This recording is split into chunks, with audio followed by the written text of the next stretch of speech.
Hello and welcome back to Music Nuggets. Today's nugget is all about quartal harmony. So what we're talking about today is instead of stacking chords in thirds like root, third, fifth, and then maybe root, third, fifth, seventh, what we're talking about is stacking chords in fourths, so whatever the relative fourth is. So like root, fourth, and then another fourth on top of that, and then another fourth on top of that. So you can hear that gives you quite a different effect, a really sort of vague effect, and that's kind of what's useful about these chords. They can basically be any chord in key to a certain extent, but also they're really vague and they can be used to travel from one area to the next. So first of all, we'll go through the chords and then we'll start to talk about how to use them in different ways. So what I've mapped up here, as always, the board will be, an image of the board will be down below, so you can download that and see it better, because I'm aware that I've put black dots and red dots all over this diagram, and the red dots probably don't show up too well. But I'll run through them just so you can start to hear it and start to place it on the fretboard. We've mapped it up in the key of D here, so it might not be too obvious that it's in the key of D, especially considering they're on the top four strings, but there's a reason for that too. And I think with any of these, the more you understand modes, the more you're going to get out of this, because you'll be able to see how they relate to different chords in key, even though they look so different. So let's take an anchor point, a home point if you like. So I kind of see this as the home chord, even though any of them can essentially be the home chord. So what I'm going to play here is this one here, and it sounds like this. Now there's not actually a D in that chord, but if we were to put another fourth on the bottom, so if we put the D there, then that would kind of make it home. But try not to think any of these really like home. It's more just a movable thing that can allow you to comp and vamp all over the place and to build up little weird licks. So the way I'm seeing this is it's starting on the fourth of D. So like, there's the D. If you go up a relative fourth in key, 1, 2, 3, 4, there's the fourth of D. That's the first note here. And a fourth up from that, relatively in key, so not just like continuing in perfect fourths, but a fourth up from the fourth would be the major seventh. And the interval of that is not a perfect fourth, it's a sharp four. So you've got 1, 2, 3, 4, and then 1, 2, 3, 4. So that's the next note in that quartal chord. And then if you go 1, 2, 3, 4, there's a perfect fourth above that previous note. And then if you go up a fourth from there, 1, 2, 3, 4, that is a perfect fourth again up from there, so that makes up this chord. And with the D on the bottom, sounds like that. So what we've actually got is like a D major 13 with a fourth added. Yeah, it's a big D major 13 basically. So it could work as a D in that key in a really kind of vague way, or it could work, it actually works better as, you could see that more as like an A13, which makes a lot more sense in terms of chords that you might actually know. So like a raunchy kind of bluesy chord. And then if you were to do the same thing all over the fretboard with modes of that, then the next mode up from that, you could see that is starting on the fifth of the D. And if you go up a fourth from that, 1, 2, 3, 4, there's a fourth there. And then 1, 2, 3, 4, and then 1, 2, 3, 4. So you end up with this chord. So that's the red dots here starting on the 7th fret. And if we slowly put that picture together, we end up with this progression. So all the chords quarterly in the key of D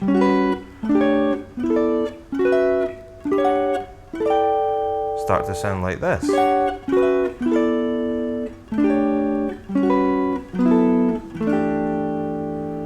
And you can hear that none of them really sound like they've come home, which is why these things, the musical examples that I'm going to use, are ones where there's not really a home chord involved. It's more like they sound good over chord 5. So if we put an A bass on this, we're in the key of D. So 1, 2, 3, 4, 5. Chord 5 in the key of D is A7. If we put an A bass on this,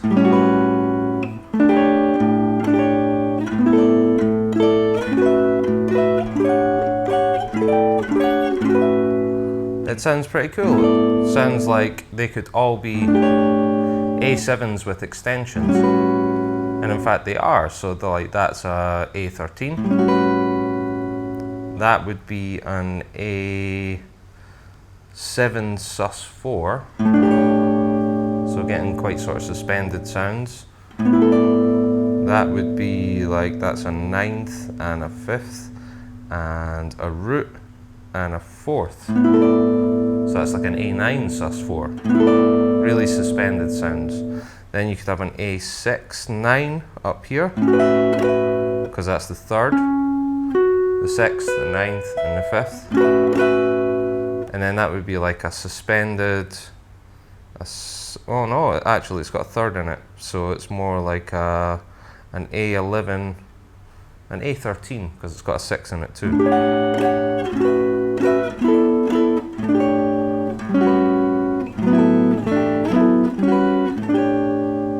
And what these are kind of cool for too is just traveling around, so arriving in a new place. Say you're playing some kind of bluesy thing.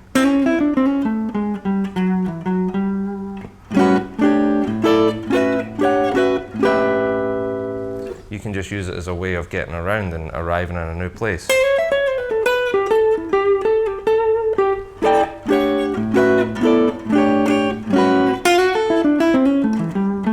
So it's kind of cool from that point of view.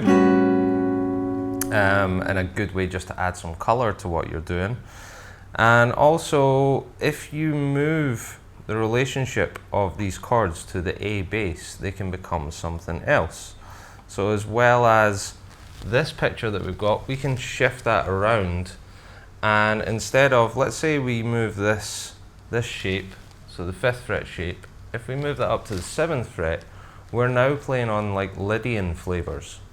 So now if you were to take that, now this is going to be a lot for the ears to begin with, but it will start to feel fine once I play more of it. So if I take that shape and shift it up to the 7th fret, now we're hitting different notes against the A. We're actually creating more of a Lydian thing. So it's like root, sharp 4, I did say it would be a lot for the ears, 7th, major 7th, and a 3rd. So that's like more Lydian flavors.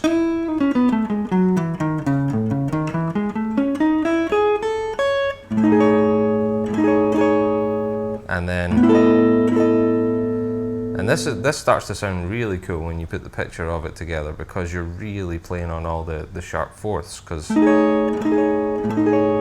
here you've got root, sharp 4, 7th, 3rd, and here you've got like a 2nd, a 5th, a root, and then a sharp 4 here. So that's like really Lydian. Really Lydian sounding again.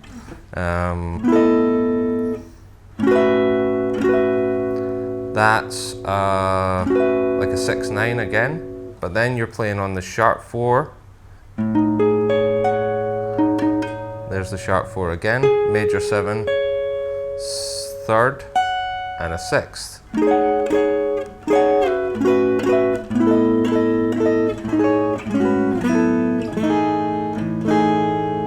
So that's really cool for implying Lydian flavors. Another nice thing about this is you can kind of arpeggiate up and down in it and make patterns out of it. So like,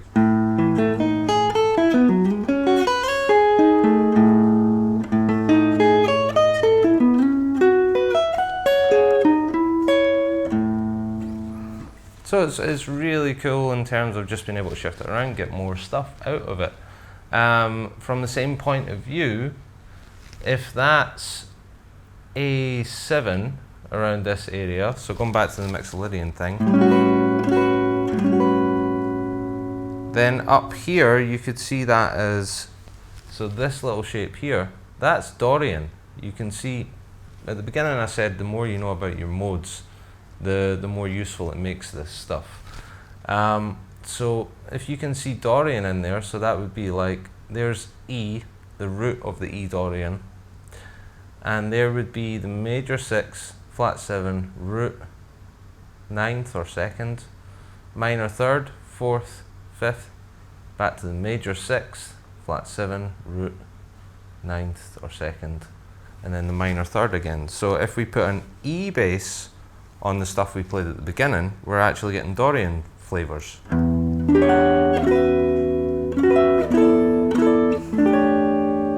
And right enough, if you know your modes and you know shapes that suit Dorian, so let's say a minor 6 chord, so an E minor 6 chord, a couple of different ways to play that. You could play a minor 6 chord like this, with the 6 at the top, and you can see in that shape, there is that major 6 in the minor chord. And there is the major 6 there, so an octave down from the previous one. So now you've got Dorian flavors just by changing the root. But then again, if you move that around, you could see this as your 6-string Dorian home. So let's say you've got a song like Chameleon by Herbie Hancock, which is just a 2-5 repeating, so it's really quite a Dorian thing depending on how you see it.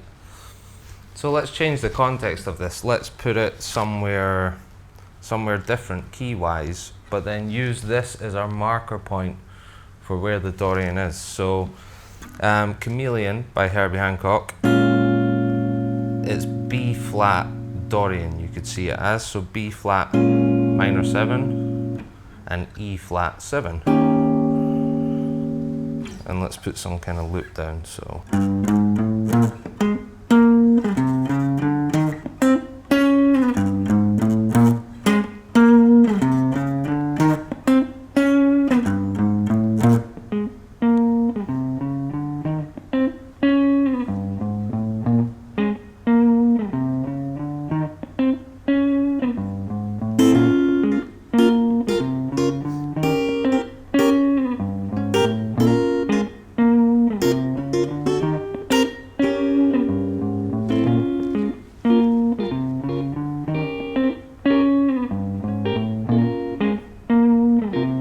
It's a bit loose, but we'll get away with that. So now our Dorian relationship is, that's the Dorian root, so we're actually in B flat Dorian, so we need to shift this stuff down to the 6th fret, so now we've got this kind of thing. So I'm going to play this shape.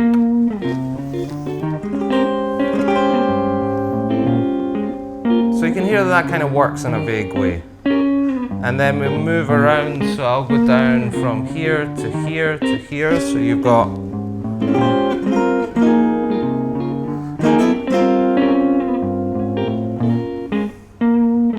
so that's another thing that's useful about this. When you've got quite static harmony like this, you can use it as a way of putting chromaticisms in with chord passages. So what I did there was just played this, but also played it here, and then moved it up to here. So you've got, and you can hear that's quite a sort of modern jazz thing. And you can use it for those really kind of just, you know, this ascending out of control chord things. So like,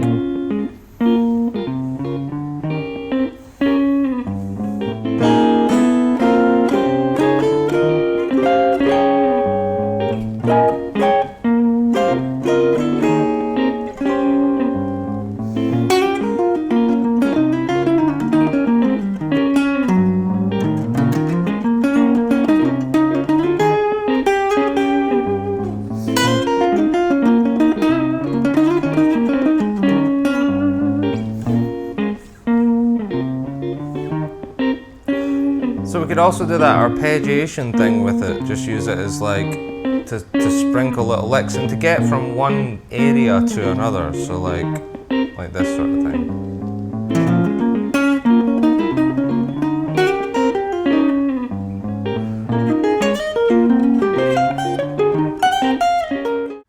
So what I'm going to do is I'm going to use it both as like ascending chord patterns to get from one area to the next in between licks and stuff like that, and also just arpeggiate it in different ways to give off this sort of vague harmony kind of thing whenever it feels like the bluesy stuff or the funky stuff is getting too much.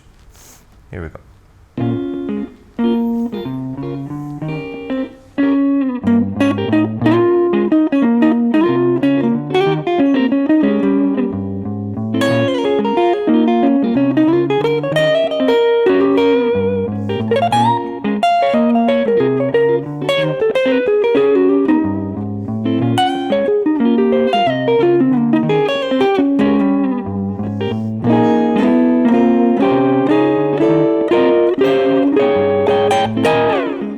So I think they're all good uses in terms of static kind of harmony, and ways to just give different colors to one chord or two chords in the case of Chameleon.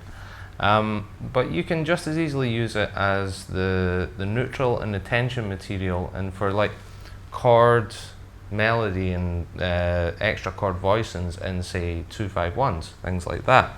So if we go back to the A stuff, I'm seeing this as A Mixolydian or D major. So a 2-5-1 in the key of D major would be E minor 7, A7, and D major 7. And this is kind of useful because I can just demonstrate this with drone notes underneath it. So normally if you're playing with a bass player you don't need these bass notes, but just to get an idea of the harmony, I'm going to use like an E pedal tone for the 5 chords, so E pedal tone for the 2 chords, sorry, and an A pedal tone for the 5 chord, and then I'll just resolve to a D major 7 of some kind. If we follow this material all the way up to, let's say we're thinking of E up here, E minor up here, then we could follow it all the way from this shape through this shape, 9th fret shape here, 11th fret shape, and then 12th fret shape. So we could create, like over a slow 2-5-1, we could create some really interesting harmonic movement by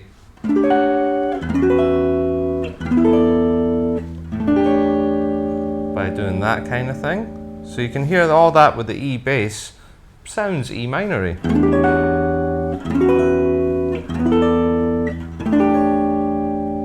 And then with an A bass we could go into this shape. So we finished off on the red dots here, we could go into this shape and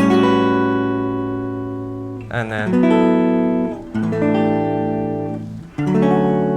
resolve. But also we can create more tension. You can mix and match this with stuff you already know. So like the A stuff could go,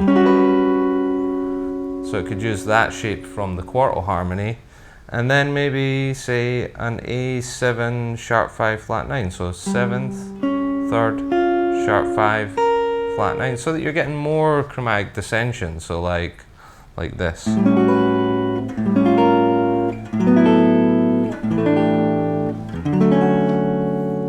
That sort of thing. So only one of those shapes was not from the Quartal Harmony. The other two, that's these two, 4th fret and 2nd fret. And you can hear the descends nicely. The logical place to go from there is down a semitone to those voices of a D major 7. So putting that together now, we've got starting on this shape up at the 12th fret with an E in the bass. And remember, your bass player would be doing this anyway, but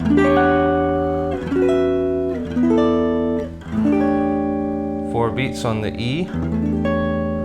So 1, 2, 3, 4. and then A, 1, 2, 3, 4, and then into your 1 chord. So that's a 2-5-1 with all that harmonic movement. And also this stuff's a good way to get going with chord melody, because you can start to visualize the notes that were in the shape before and use those as little pieces of melody. So like we've got that shape before this shape, so we could go like, and then remembering that note from the previous shape,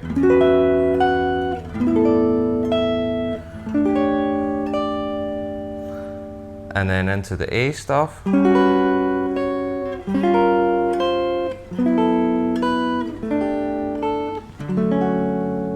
So it's really pretty ways to work your way through a 2-5-1, especially if you've got something slow where it sits on the one thing for a long time.